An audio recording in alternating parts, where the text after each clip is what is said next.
Assalamualaikum warahmatullahi wabarakatuh.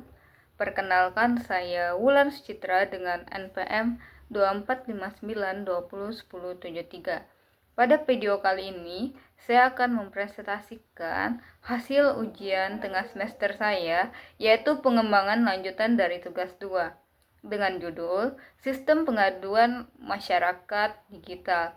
Di tugas 2 kemarin, saya membuat sistem ini menggunakan Python di Google Colab. Dan sekarang saya kembangkan menjadi aplikasi berbasis website menggunakan Flash di VS Code atau Visual Studio Code. Tujuan utama aplikasi ini adalah memudahkan warga dalam menyampaikan pengaduan secara digital serta membantu petugas kelurahan dalam mengelola laporan secara terstruktur. Dan tentunya aplikasi ini menerapkan konsep OOP yang secara penuh. Oke, sekarang kita masuk ke bagian utama, yaitu penjelasan konsep OOP yang diterapkan dalam aplikasi ini. Ada 4 konsep utama, yaitu pertama, ada kelas dan objek. Dalam aplikasi ini, saya membuat 5 kelas utama yang tersimpan di folder models. Pertama, ada kelas person. Ini adalah kelas induk atau parent class yang menyimpan atribut dasar seperti name dan font, serta metode getInfo. Setiap variabel yang dibuat dari kelas ini disebut objek. Contohnya, ketika kita membuat petugas baru, itu adalah objek dari kelas petugas. Kedua, ada inheritance atau pewaris. Saya punya 2 kelas turunan dari person, yaitu pelapor dan petugas. Bisa dilihat pada file pelapor Python. Kelas pelapor ditulis seperti ini, yaitu kelas pelapor dalam kurung person. Tanda kurung berisi person artinya pelapor mewarisi semua atribut dan metode dari person. Jadi, saya tidak perlu menulis ulang name dan font. Cukup panggil super init dengan di dalam kurung, yaitu name dan font. Dan atribut itu langsung ada. Hal yang sama berlaku untuk kelas petugas. Ini adalah contoh nyata bagaimana inheritance menghindari duplikat kode. Ketiga, encapsulation. Perhatikan baris ini di kelas pelapor. Set report, atribut report ditulis dengan 2 underscore di depan. Itu artinya atribut ini privat, tidak bisa diakses langsung dari luar kelas. Kalau kita coba akses P1 report dari luar, Python akan melempar atribut error. Untuk mengaksesnya, kita harus pakai metode getter yang sudah saya sediakan, yaitu getReports dalam kurung.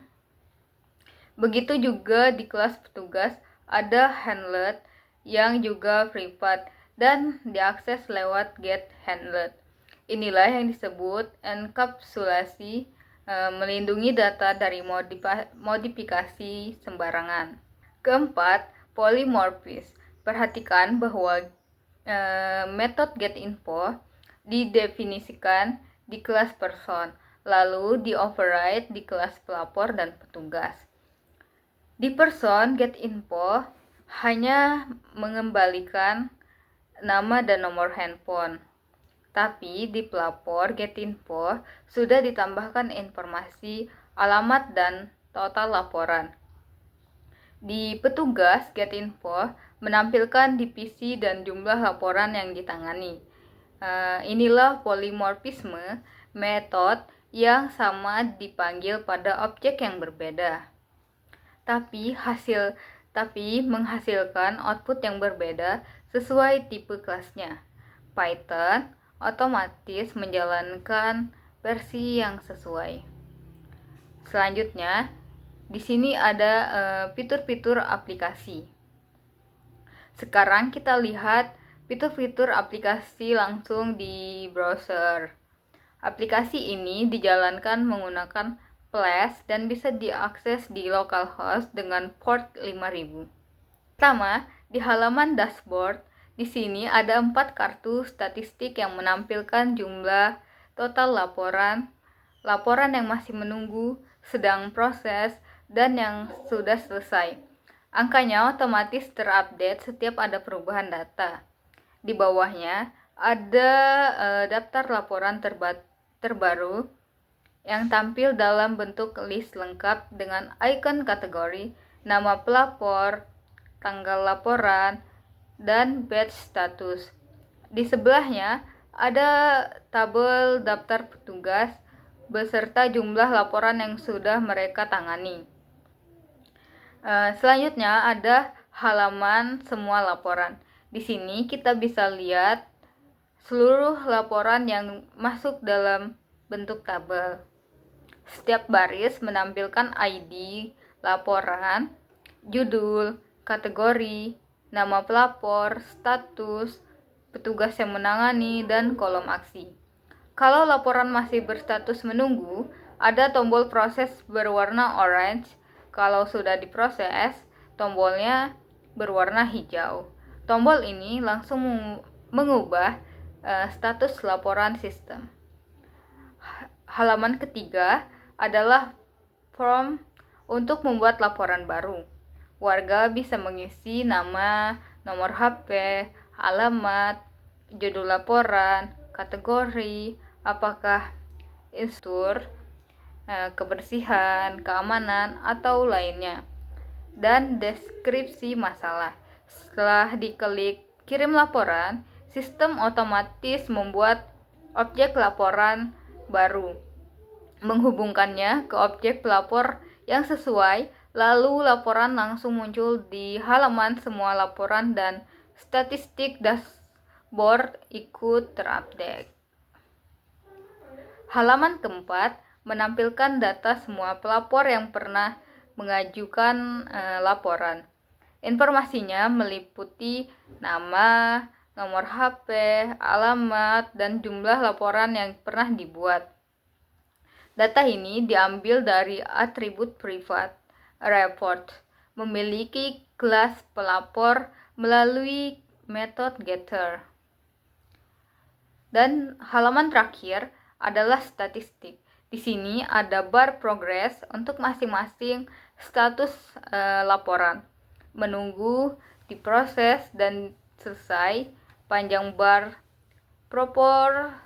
proporsional terhadap jumlah laporan, sehingga kita bisa langsung melihat distribusinya secara visual. Kita bahas kode utamanya. Di sini ada beberapa bagian penting, yaitu seperti struktur proyek. Saya pisah menjadi beberapa folder sesuai prinsip modular. Folder model berisi 4 file Python, yaitu person PY, pelapor, petugas PY, dan laporan. Masing-masing file ini hanya folder static berisi style CSS untuk tampilan.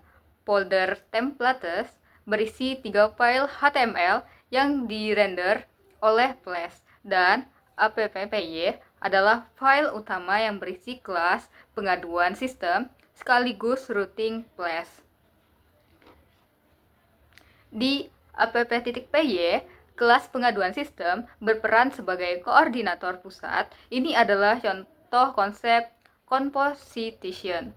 Pengaduan sistem tidak mewarisi kelas lain, tapi menyimpan dan mengelola objek dari kelas pelapor, petugas, dan laporan. Metode getOr buat pelapor memeriksa apakah pelapor dengan nama tersebut sudah ada di sistem. Kalau sudah ada, dia pakai objek yang lama. Kalau belum, dia membuat objek pelapor baru. Ini mencegah data pelapor yang sama menjadi terduplikat.